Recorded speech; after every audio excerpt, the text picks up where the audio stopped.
Hello, আসসালামু আলাইকুম। সন্ধে হলেই যদি আপনার খুব খিদে লেগে যায় আর তখন যদি বাসায় কিছু না থাকে, তাহলে মুড়ি দিয়ে খুব সহজেই আপনারা এই নাস্তাটি তৈরি করে ফেলতে পারবেন। এই নাস্তাটা তৈরি করতেও লাগে অনেক কম সময়, খেতেও লাগে অনেক দুর্দান্ত। তো চলুন দেখে নিই রেসিপিটি। এই জন্য একটি কড়াই নিয়ে নিয়েছি সামান্য পরিমাণ তেল, এরপরে দিয়ে দিচ্ছি 2 চা চামচ পরিমাণ চিনি, এরপর দিতে হবে সামান্য পরিমাণ লবণ। একটু মিক্সড করে দিয়ে দেব একটা ডিম দিয়ে চিনির সাথে ভালোভাবে ডিমটা মিক্সড করে নিতে হবে।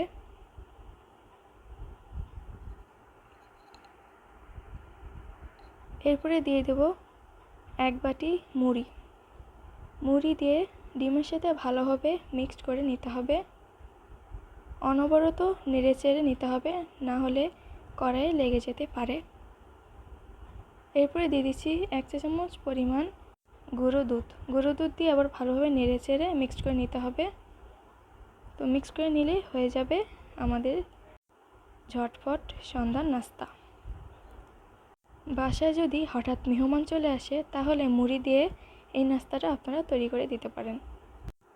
বাচ্চাদের টিফিনেও আপনারা এই নাস্তাটা দিতে পারেন, বাচ্চারা খুব মজা করে খাবে। কেমন লাগলো রেসিপিটি অবশ্যই কমেন্ট করে জানাবেন। ভালো লাগলে এরকম সহজ রেসিপি পেতে আমার ফেসবুক পেজটি ফলো দিয়ে রাখবেন আর ইউটিউব চ্যানেলটি সাবস্ক্রাইব করে রাখবেন।